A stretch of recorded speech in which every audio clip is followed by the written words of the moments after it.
Hi everyone, my name is Belle, and today I'm presenting my brand equity analysis on PUMA, one of the most iconic global sportswear brands. PUMA has a really interesting position in the market.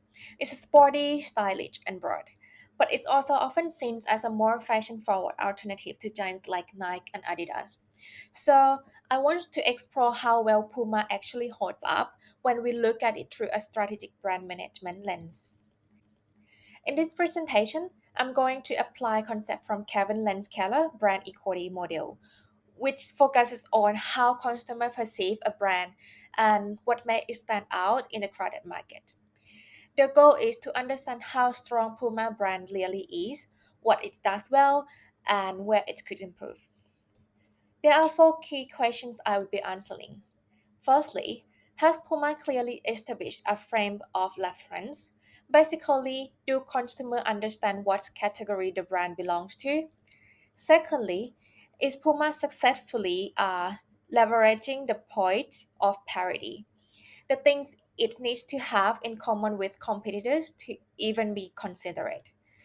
Thirdly, are its point of difference compelling? What makes its theory stand out? And lastly, does Puma have a meaningful level of brand equity, based not only on secondary research, but also on some research like primary research I did by asking a few people about their perceptions of the brand. At the end, I'll also give some strategic recommendation that I think could help Puma strengthen its position in the marketing. So let's get started. Now let's talk about Puma frames of reference. In other words, how consumers categorize the brand and who its main competitors are. Puma operates in the global sportwear industry, so its primary category in athletics and lifestyle apparel, footwear, and accessories. That means when people think about Puma, they typically compare it with brands like Nike, Adidas, or Under Armour. These are its most direct competitors because they all sell similar type of products and target similar audiences. Puma positions itself with the brand mantra "Forever Faster." This slogan reflects its focus on speed, performance, and style, blending both athletics functionality and fashion appeal. Compared to Nike, which focus more on athleticism and personal victory, or Adidas, which emphasize creativity and innovation. Puma angles is a bit more playful and young divide. The company also lends into sport lifestyle crossover, which is space that merge streetwear with activewear. This is especially clear through its celebrity and designer collaboration like with Rihanna Fenty Puma line and more recently with Dua Lipa. So Puma frame of reference is not just a sportwear in the traditional sense. It's also fashion forward and culturally relevant, particularly in among younger consumer.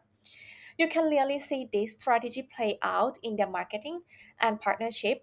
According to Puma website and announced report, they invest heavily in collaboration with artists, musicians, and influencers who reflect this fast and broad identity. So overall, Puma frames of reference is clear. It's in the sportwear industry, but with a unique twins that combine athletics performance with streetwear and fashion culture, setting the stage of its points of parity and different, which I will talk about next. Now let's look at Puma point of parity. Points of parity are basically the feature and association that Puma needs to have in order to even be considered as serious option by consumer in the sportwear market. These are baseline expectation like things that Puma needs to match with its competitors like Nike and Adidas. So when I think of point of parity for Puma, a few things stand out. Firstly, Puma offers a wide range of high quality athletics gear, from running shoes and gym wear to soccer cleat and casual activewear. Just like Nike and Adidas, it covers both performance sport and everyday lifestyle products, which is really important to today's market. Secondly, Puma also rely on endorsement and sponsorships to build uh, credibility. This is major point of parity in the industry. For example, it sponsor global athletes like Neymar Jr.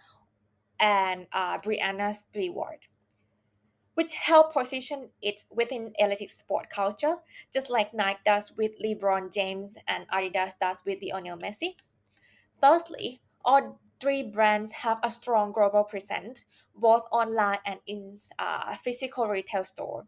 Puma operate in over 120 countries, and their e-commerce platform just as one as their competitors, which is important in keeping up with digital expectation. Another point of party is innovation. Puma has technologies like Nitrofoam in running shoes, which are comparable to Nike Air technologies or Adidas Boost. Consumers expect all major sportwear brands to offer some kind of performance and changing tech. So this helps Puma stay like competitive. So Puma trick the key boxes when it's come to parity. Firstly, is a global trust brand. Secondly, is offer quality performance products. Thirdly, is leverage analytics and assessment. And lastly, is invest in innovative and techs. So all these points of parity allow Puma to compete in the same league as Nike and Adidas. Without them, it would struggle to even be seen as a viable option. But of course, point of parity is only keep them in the game. It's the point of difference that really make a brand shine, and I will talk about next. Now, let's move to the fun part. Puma point of difference. Why point of parity help Puma stay competitive? Is the point of difference that make the brand stand out in the mind of consumer. And in Puma's case, I think the key differentiators are all about style, culture, and identity. First of all, Puma really set itself apart by learning heavily in fashion-forward collaborations, unlike Nike or Adidas, which focus more on performance and elites. So Puma combines sport with a street style in a broad way. One of their biggest move was the collaboration with Rihanna, which leads to the creation of Fancy Puma, a line that completely reshaped how people saw the brand. More recently, they worked with Dua Lipa and Jenny Blackpink and fashion designer like Bowman. This brings high fashion into the sportwear. Secondly, Puma brand personality is a little different from its competitors, where Nike feel intense and motivational, and Puma lends into and Adidas lends into creativity and innovation. Puma has a more playful, youngful, and edgy vibe.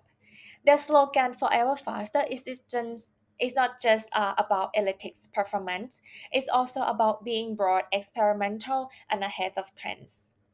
Another key point of difference is Puma growing emphasis uh, on sustainability and responsible design.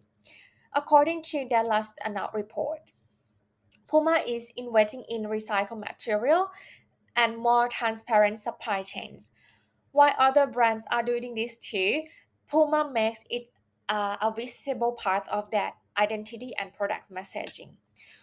Also, I noticed that Puma does well in capturing non-traditional market. For example, it has a strong presence in urban streetwear and appeal to creative young culture, especially in Europe and parts of Asia. This gives them an edge in a segment that may be overlooked by more performance observed brands like Under Armour. So all of these Puma point of difference include a strong fashion collaboration that blur the line between sportwear and luxury, a young full style driven brand image, a visible commitment to sustainability, and a strategic focus on urban and cultural relevance.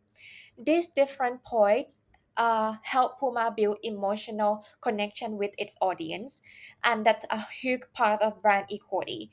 So in the next section, I will dive into how this element translates into actual consumer perception, including some primary research I conduct. So now let's look at how all of this translate into Puma brand equity. According to Keller models, brand equity includes awareness, perceived quality, brand associations, and loyalty. Puma has high global awareness. It's one of the top 5 sportwear brands worldwide, with a strong presence in over 120 countries. Its perceived quality is solid, especially in lifestyle wear, through even though it's not always seen as a top choice of elite performance gear. So, in terms of brand associations, people often describe Puma as stylish, youngful, and edgy, thanks to its celebrity collaboration with like Rihanna, Dua Lipa, or Jenny Blackpink, like ASAP Rocky, right? So, lastly, loyalty is descends, especially among younger consumer, but it's weaker in the hardcore elite segment compared to Nike or Adidas. As part of my primary research, I interviewed 5 classmates. Most called Puma cool, affordable, and stylish. One said it felt like the fun, younger cousin of Nike and Adidas. I also ran a simple uh, of dollar metric brand commitment measure. I kept Puma's price at 180 and increased Adidas price to 200, from 200 to 360. At a lower price, everyone choose Adidas. But once Adidas hit to 360, nobody choose them. This shows that even Puma has a strong value perceptions, but the price impact brand preference significantly. Overall, Puma's brand equity is strong in awareness and image, but there's room to grow in performance, credibility, and loyalty, which I'll drive next into my recommendation. Now, I've already analyzed Puma frames of reference, point of parity, and difference, and brand equity based on both secondary and primary research.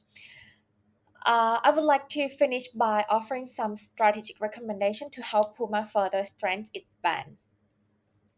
The first area Puma can work on is improving its perception in performance sportwear. While the brand is doing great in lifestyle and fashion, my primary research and broader market analysis suggest that Puma isn't always the top choice when it comes to serious athletics performance. One recommendation is to invest more in product innovation and storytelling around performance that could include launching new footwear technologies like competing directly with Nike Air or Adidas Boost, and promoting these innovations through elites, especially in running, football, or basketball. Secondly, Puma fashion collabs are a huge strength, and I think they should keep building on that. Partnering with new high-profile designer or influencer, especially those who have a strong Gen Z appeal. This could help Puma stay culturally relevant. For example, future collections with artists in music or gaming could bring fashion, sport, and digital culture, which is where a lot of young attention is right now. Thirdly, while Puma has made progress in using recycled material and promoting sustainability, this message isn't always clear to everyday consumer.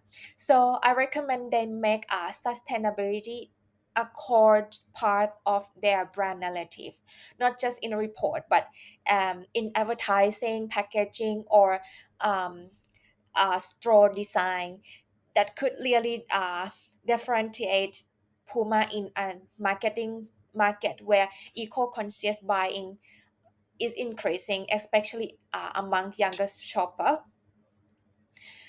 My final recommendation is to enhance customer retention through loyalty initiative. Compared to Adidas or Nike, Puma's loyalty ecosystem isn't as visible or engaging. Creating a more dynamic memberships program with early product access, exclusive drop, or personalized reward could drive repeat purchase and build long-term emotional loyalty. So for wrap up my presentation, here are the key takeaway from my analysis of Puma brand equity. Puma has clearly established its fame of reference as a global sportwear brand and competes directly with industry leader like Nike and Adidas. It successfully met its point of parity and quality products, analytics and assessment and global present, but it really shines in its points of different like broad fashion collaborations, its young food image and strong cultural connection. Using Keller brand equity frameworks, I found that Puma has strong brand awareness, positive association, and growing loyalty, especially among younger consumers. My primary research, including interview and a price experiment, showing that price sensitivity play a big role and that Puma is seen as a cool and affordable alternative when compared to Adidas. Based on this, I offer four strategic recommendations. Firstly, boost performance credibility. Secondly, expand high fashion collabs. Thirdly, highlight sustainability more clearly. Lastly, improve loyalty program. This analysis is not just a classroom task. It reflects a real brand exploratory audit, which is the first step in the brand equity measurement system. If Puma were to build on this with ongoing brand tracking, they could continually monitor consumer perception and make data-driven decisions to guide both short-term tactics or long-term brand strategy. Ultimately, Puma has a strong foundation to grow.